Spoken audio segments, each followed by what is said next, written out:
Welcome to the Inspired Impact Podcast, where dedicated female professionals share how they inspire impact every day. Authentic stories, passionate commitment, lives transformed. I'm your host, Judy Carlson. Welcome to today's episode of the Inspired Impact Podcast. I am super excited for my guest today. She has a passion for patient-centered care that stems way back to her childhood, but I want her to share her story. Dr. Lauren Shapiro, welcome to the podcast. Thank you so much. Thank you for having me. I'm really excited to be here chatting with you today. Yeah, this is great. I just want our listeners to hear your journey because you're still young, but you've had a lot of journey and you've got a lot more to come. So why don't you start where you feel comfortable? Sure. So for the listeners who don't know me, I am a practicing radiation oncologist. And what that is using x-rays to treat cancer as well as benign conditions. So using oncologist is a bit of a misnomer because we do a little bit of everything. But my journey, I guess, sort of dates back to being younger and really having a fascination with science and medicine. And I was drawn to the field of oncology for a variety of reasons, and some which I can articulate and some which I really can't. When I was an undergraduate at the University of Wisconsin, I was looking for some research projects to participate in, and I found myself working in a laboratory for a woman who was studying skin, and particularly using skin for burn victims. So lab-grown skin that could then be sort of grown and used for the purposes of grafting. And while I was working in that laboratory, I began to work on a project involving skin cancer and these cells that kind of grew and would form tumors. And I would say that was kind of a spark where I became a little bit interested. But also during my college years, my mother was diagnosed with breast cancer. And it's interesting now looking back on being, 20 something and having my mom go through that, because I think I didn't really fully understand it, in part because of her trying to shield the family a little bit, but also because, when you're a 20-something, your life is so just egocentric and you're focusing on everything that's going on around you. And I wasn't really thinking at that time. But when I look back in hindsight, I think that definitely also played a significant role in how I ended up going down the oncology route. So I finished my training at my undergraduate studies at the University of Wisconsin. And at that point decided I wanted to go on to medical school. In between the two, however, I took a nice stint of backpacking through South America, which was fantastic and also allowed me to sort of identify additional aspects that are important to me. And one of those being the importance of travel and learning from people in other cultures. Upon coming back, I started medical school at Stanford University. And while there, I was very fortunate to have some more opportunities to engage in research, including some time at the National Institutes of Health. I worked with an amazing mentor there studying osteosarcoma, which is a type of bone tumor that is very common in pediatric patients. It does occur in adults as well. And again, I think that influenced me and informed me. I thought at the time I could see myself being a researcher, but when I got back to the clinic and I really started as a medical student working with people, that is where I really found my passion. So it wasn't on writing grants. It wasn't on being in a laboratory working in cell culture, even though I enjoyed that. I really longed for the interpersonal connection. So A lot of people don't know necessarily what radiation oncology is and what we do. And I didn't. As a medical student, I really didn't know. And I'm very grateful to a medical student who was a little bit older than me who said, you should try radiation oncology. You get to do these really, important physical examinations and you get to learn all these things. And there's these technical aspects and you get to build these longitudinal relationships with patients. So lo and behold, my first clinical rotation of all of medical school was radiation oncology, and that kind of sealed the deal. Wow. I loved that it allowed for working with people, supporting them through this cancer journey, but also integrating some really neat technical stuff. So we go through training in physics and radiation biology, and we get to work with really cool technologies and machines to help treat patients. And so that's kind of where I found my calling to become a radiation oncologist. Wow. So you graduated from Stanford, and then what was next after that in order to become the doctor? Yeah, great question. Radiation oncology requires an additional 5 years of training beyond medical school. The first year that we go through is kind of a general medicine practice. So I did mine at Santa Clara Valley Medical Center in San Jose, California. And you kind of do a little bit of everything. You're on the surgery wards, you're on, the medicine wards, you do ICU care. And then after that 1 year, that's when I fully transitioned into radiation oncology for 4 years. And I had a opportunity to move to New York City, and I lived in What? Manhattan for 4 years Oh while my. doing my training. Yeah, at Memorial Sloan-Kettering Cancer Center. Oh, Um, wow.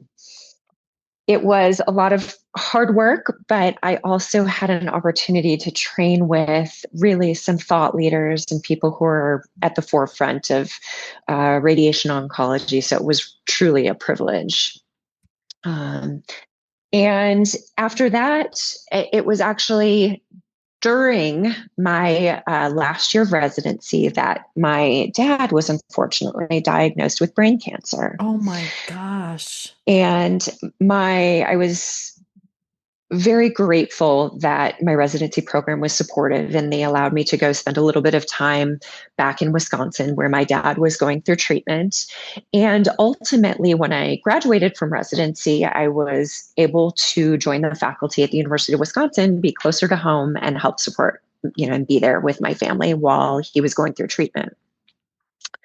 And so I was already in the field when he was going through radiation treatment, which he did actually twice.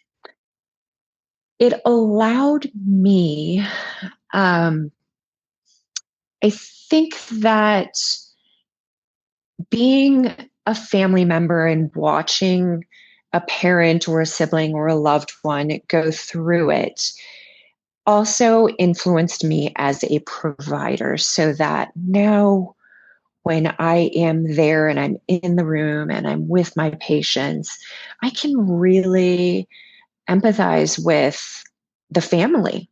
And, I have not been in the patient's shoes, but I have been in sitting there in that seat, in that family member seat. And it's definitely a hard position to be in. And it was especially challenging because I walked the fine line of wanting to support my father as a daughter. Mhm. Um, and yet he also turned to me for some of the medical expertise and was looking to me for guidance. And I think that happens quite frequently to physicians who Mm. are there supporting family Oh, members going through wow. cancer journeys. Wow. How did you manage that dual role at the time? It was challenging. I'm not sure. I'm not sure I did it well, but I tried to wear both hats. Yeah. And then there were times when I said, you know what, I just want to be your daughter right now. Yeah. So, let's let your medical team answer those other questions. Um, So I mean, everybody's going to want to know what has happened with your parents through their yeah. journeys. Yes. So my father he went through treatment for his glioblastoma. He passed away in 2012. Mm. And my mom, did great through her breast cancer treatment. When I was, gosh, I always, the timeline is always with your children, right? So I'm It like, is. when I was pregnant with my son, who's now 6 years old, my mother was diagnosed with a condition called myelodysplastic syndrome, which is a type of cancer involving the bone marrow. Oh, wow. And so that was her second foray into cancer treatment, and certainly the much more challenging of the two. Ah, She yes. did end up going through a bone marrow transplant, and while she remained disease free, unfortunately, about a year and a half after her transplant, just due to a variety of complications, she passed away, which happened to be in the midst of the COVID pandemic. So it Oh, was a wow. very rough period, Really to say the rough. least. Yeah. Were you still on the faculty at the University of Wisconsin through all of this? Oh, good question. I should have mentioned no. So I transitioned. I moved out to California in 2013, and Hmm. I had been practicing with Kaiser Permanente in Northern California for about, I think, 7 years or so at the time she was diagnosed. Okay. And fortunately, because of my connections and my training, and she was able to come out to Stanford and have her bone marrow transplant there. Oh, wow. And it was wonderful to be able to have Yeah. her geographically nearby Hmm. and to help support her through that. Do you have other siblings? I do. I have an older sister who also was really critical in helping both of my parents through their illnesses, because she lives in Wisconsin. So she was the Okay. local daughter and I was the distant daughter. Both very necessary. Yeah. Wow. So you're in California and you're practicing with Kaiser and but you're in Colorado now. So how did that come Yes. about? Yeah. Um, I we were living in Northern California, and my husband has a consulting practice. Okay. And at the time, we were kind of ready for a change. We didn't have family at all in California. We did have family and friends in Colorado, as well Oh, as some remaining in Wisconsin and okay. Minnesota. And ultimately, we were looking for that lifestyle change Mm, of, we were both working so hard, and we were looking for a place where our kids could kind of roam. We loved the outdoors and hiking, and we found a beautiful piece of land with a creek, and it just was a magical transition for us to be able to move to Colorado and be in the foothills. And career wise, my trajectory shifted because I actually came to Colorado without a job. I okay. left my beloved job in California. And when we moved out here, I wasn't sure what I was going to do, but I ended up joining the faculty at the University of Colorado Okay. and working primarily with breast cancer patients there, Wow. which was extremely rewarding. The team was exceptional and I really enjoyed it. But something for me was missing. Mm, And I ultimately found that I, again, was really focusing on my love of the interpersonal connection. And what I really cherished was sitting in that room with the patient and kind of counseling them and guiding them through their experience, learning about them.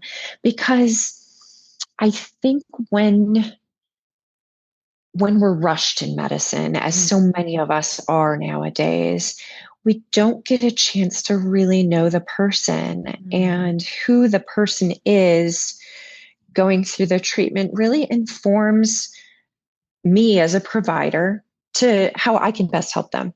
Yeah. So I elected to pursue some additional training in palliative care, which is Specialized medical care for people with serious illnesses. So not just people with cancer, it can be patients with COPD or patients who have had a stroke or people who have heart disease.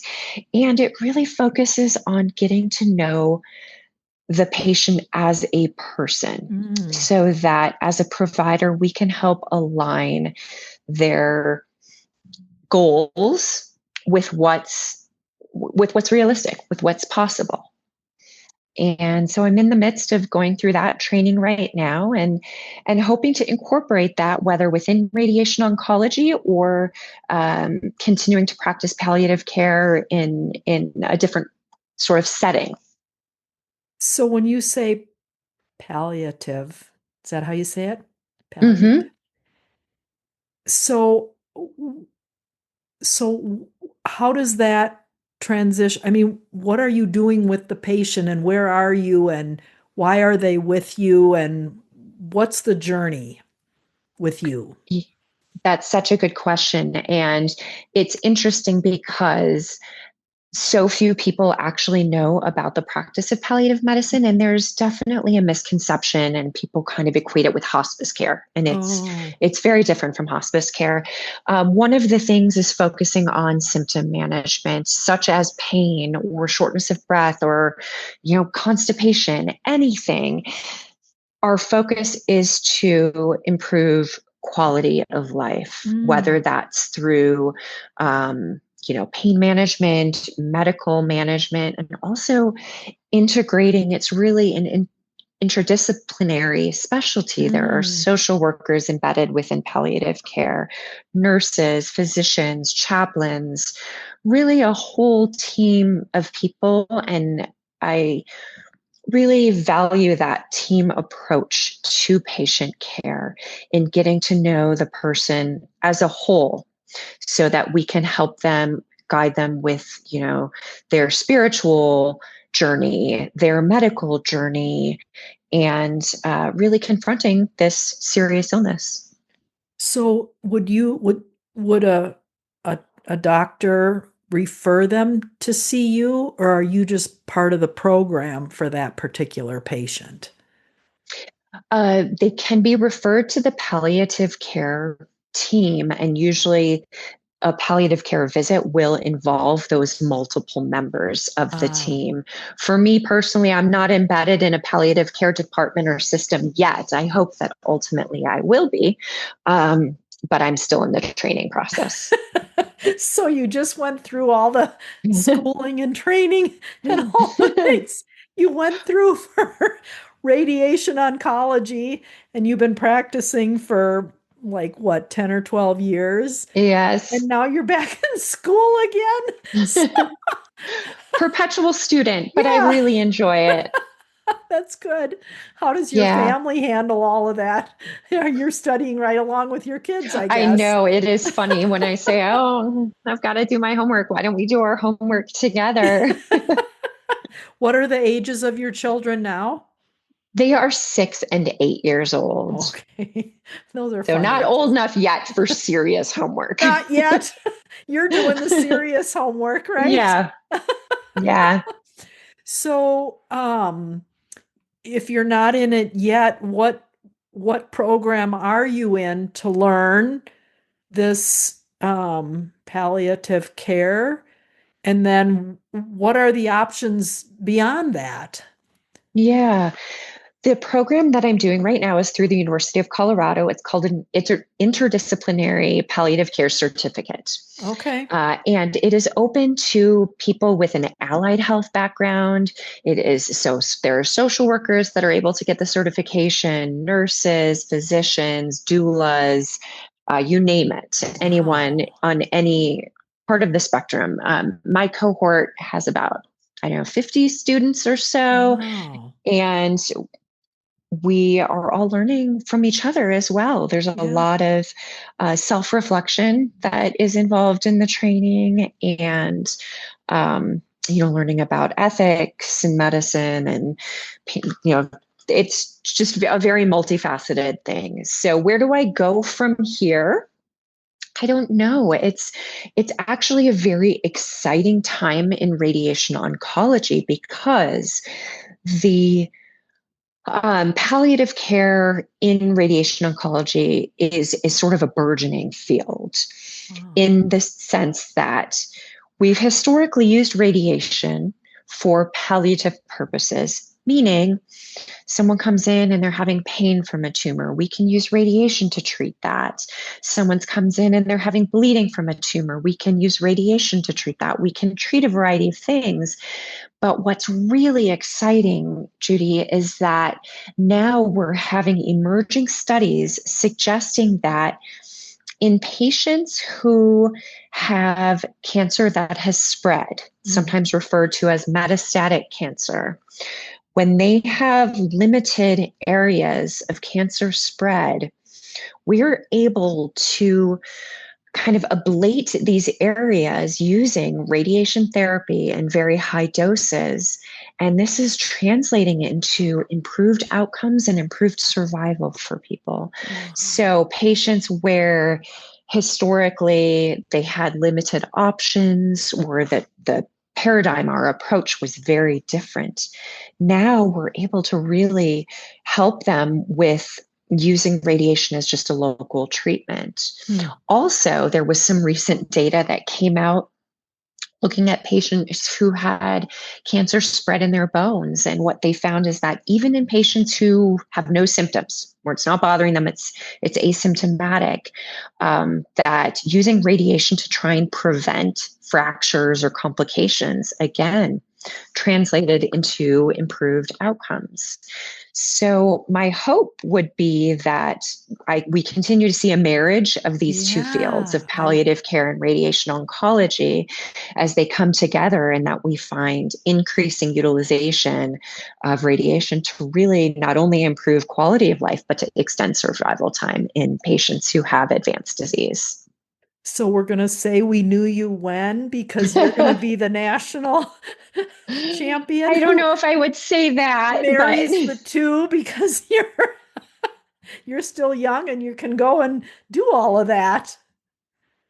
yes, there's definitely, I think, a growing excitement nationally and internationally to marry these two concepts. Yeah, I So it is could. exciting to see where it goes. Whether or Yeah. not I'm at the forefront, I Yeah. certainly hope to be following along. Yeah, no, I can sense your excitement and I get it too. I understand how. And then you get the best of both worlds. You get to use your medical training and your experience with the relational side of helping Yes. patients with their symptoms and their pain and all of that, using what you originally went after initially. So, wow, it's a marriage made in Yeah. heaven for you. Love it. Wow. Well, that's terrific. Um, wow, I could just continue our conversation forever. You've got so much to share with us. Are there any, I mean, I can think of some lessons, but I'd like you to share if there are some lessons that you could help others with just in general because of what you've gone through in your journey and what you're heading toward now. Yeah, I think that there's so much, and I'm learning as I go through this palliative care training, in particular about listening and hearing and really providing an opportunity for patients to tell their stories. And I Mm, would say, as you know, your listeners, as patients, really look for that connection. And sometimes it can be hard to find because, as I mentioned or alluded to before, medicine right now, we're so rushed and pushed and everyone's trying to do more in less time. But really, there are, I think, the majority of people I meet in medicine would tell you they went into it because they wanted to help people. mhm, And so that is what our true aims are. mhm, And yeah, I think that's one of the points that I would emphasize. And mhm. then for me, having gone through as a family member, Mm-hmm. it is challenging. Mm. And I would emphasize the importance of, again, listening, of autonomy and supporting your loved ones, but also, helping them make, or I should say, allowing them Mm. to make informed decisions and really get good information from their providers. And that palliative care is a fantastic resource, and Mm. it doesn't have to be reserved for end of life. Mm. It is for anyone confronting a serious illness. And in some ways, the earlier palliative care team members can be involved, the better. Yeah. There are data showing improved outcomes when they're brought in earlier, because they can kind of help with those difficult conversations and goals and say, we can hopefully help get you where you want to be. Wow. I know if I needed palliative care, I would reach out to you because you're so genuine and easy to build relationships with, as I experienced with you. Thank you so much. All right. Well, I guess we can wrap this up. And I just really appreciate you sharing from your heart, your journey and your story and all the things that you've journeyed through. And I see great things for you ahead, Dr. Shapiro. Thank you very much. I All right. appreciate it, Judy. Thanks so much for joining us for the Inspired Impact podcast. To listen to past episodes, please visit theinspiredImpactPodcast.com.